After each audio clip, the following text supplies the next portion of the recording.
Hello, I'm Vicky Shevlin. I am a social worker, a trainer and consultant, and I lead Social Work Sorted Training and Consultancy. It is an online platform of resources for newly qualified social workers. I run an online membership, the collective for newly qualified social workers and students. I have an online course, Introduction to Assessment, and CPD accredited training, assessment skills for newly qualified social workers.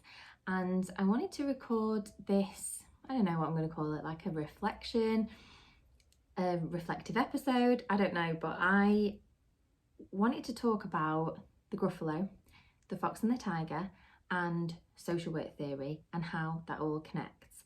And it started with this book, which my little boy just happened to pick up from the library. And we were reading it, there's a story inside called The Fox and the Tiger. And as we were reading it, I said to him, this really sounds like the gruffalo, so similar. And then we got to the end of the book, I'm just going to read it to you, and it says about the stories here.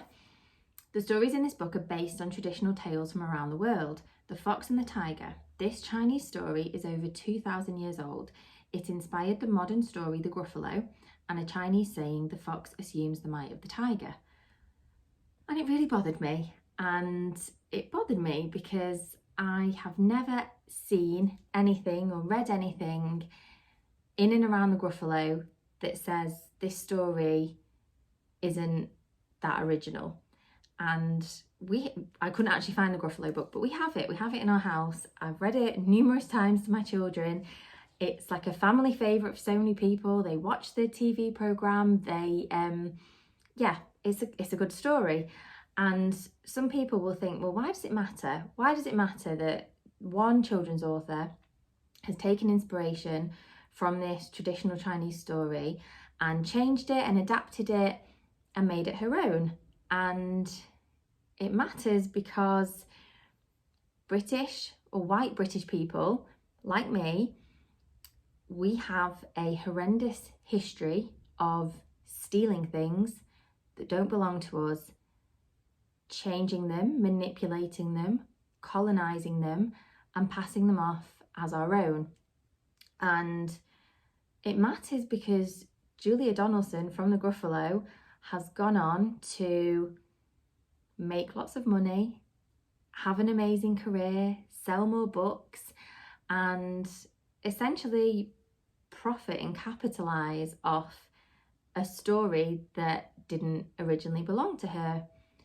You might say that, anybody could do that. Anyone can take anyone's information and pass it off as their own, but nowhere that I know of, I've never seen in our copy of the Gruffalo anyway, is a reference to the original story.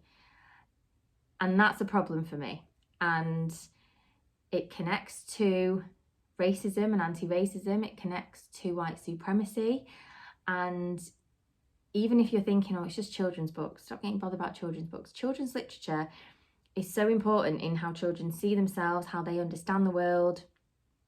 It influences so much in our wider life. And I started to think about how this connects to social work. It connects to social work regardless, but I was really thinking about where ideas come from, where beliefs come from.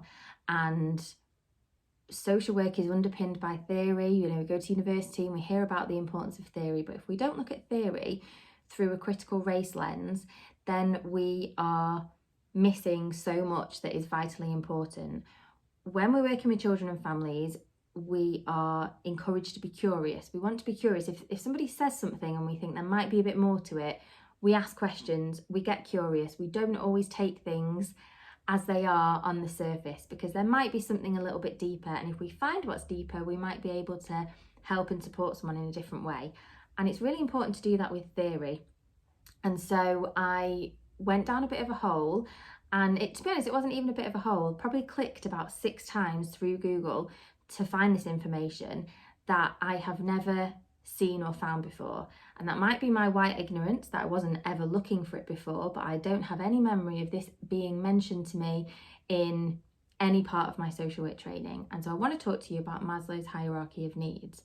I've previously done a training, which is inside my membership, around how we can adapt Maslow's hierarchy of needs. And within that training, I actually said, because as I was reading around it, made the point that Maslow's hierarchy of needs and the way he theorised around it, he based his research off around 18 to 20 white men who he deemed to be successful, so public figures.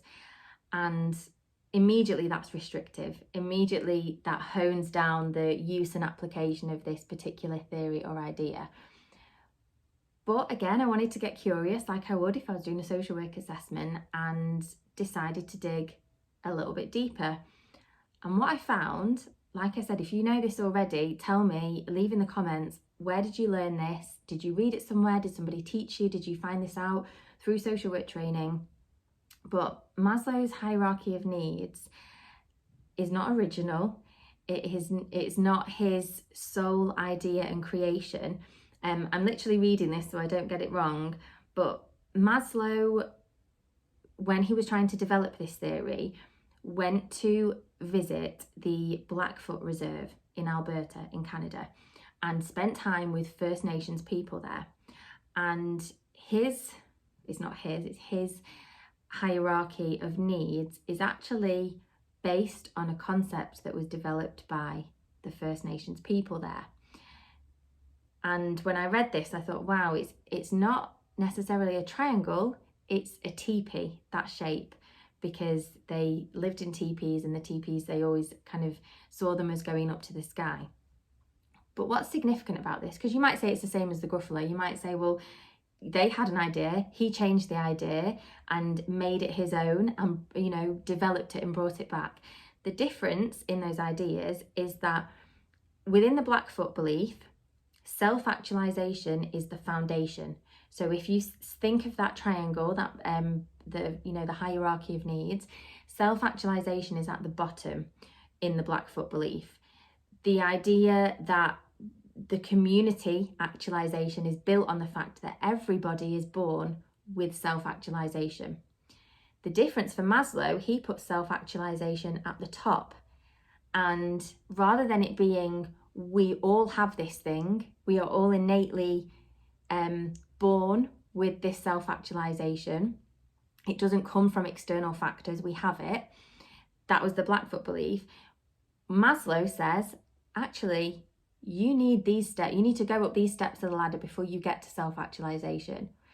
And we can interpret this as, or one interpretation of this is that actually the things that you need to achieve self-actualization in Maslow's theory are objective or attached to objects and often attached to privilege. So self-actualization becomes, changes from something that is innate and available to all to something that is elite and available to, I think in 1970, after this, whatever research that isn't really underpinned by anything, in 1970, Maslow theorised that actually only 2% of people will reach the point of self-actualization. That's why this matters. That's why the stealing of ideas, the colonisation of ideas matters, because Maslow took something that was about community and capacity and about belonging, and the idea that when people enter into the world, they have self-actualization. It doesn't attach to anything else, they have it. He took it and he turned it into something that you can achieve. He, turned it into capitalism. He turned it into a hierarchy, that there is something at the top. And he then turned it into something that became unachievable for the many and only achievable for the few. And let's think about how that then plays into our assessments, how that plays into the public narrative about who is deserving, who is undeserving, when we think back to social work and the poor law and everything that connects to it. That's why the fox and the tiger matters. That's why the gruffalo matters. It is all connected. There are patterns of how white people racialized as white, like me, take information and change it, manipulate it, colonize it to suit their needs. And what I want you to take from this video is the idea that whilst I'm not saying you can't ever use a theory or you shouldn't ever use a theory, get curious. What is underneath that theory? Who developed that theory? Because many of the theories that we look at in social work will have been developed by a white man or a white woman, people racialized as white. And if we're then still using those theories without digging a little deeper, without getting curious, what does that say then about our practice? If we're not then learning about this in our social work education, what does that say about the curriculum?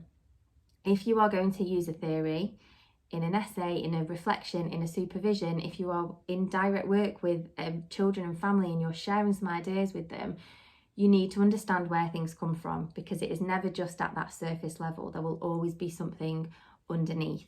And so if you take anything from this video, it is to be curious. It is to go one step below that theory that you are thinking about using and finding out where it comes from, where it originates, and how it has possibly been changed and adapted to suit certain individuals' needs. Once you understand that, you can then start to think about, who is it now serving? Who does this theory benefit? And if it only benefits a particular margin of society, why is that? Just start thinking one step deeper. Like I said, if this is not new to you, please tell me. If you've learned about this somewhere, if you've read about it, please share with me in the comments so I can go and read it too. If this is brand new information to you, let me know as well. I would love to know your reflections on this.